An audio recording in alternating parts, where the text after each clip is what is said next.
हिते संग जिज्ञासा के बिहाओ होवत है। जमोला झारा झारा नेवता जी देवत है।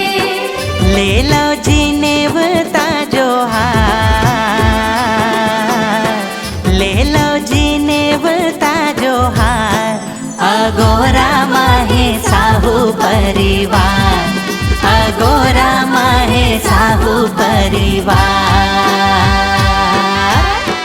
दिसंबर महीना के दिन तारीख के तेल है।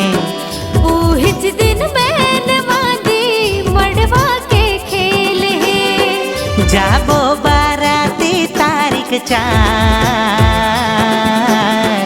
जाबो बाराती तारीख 4।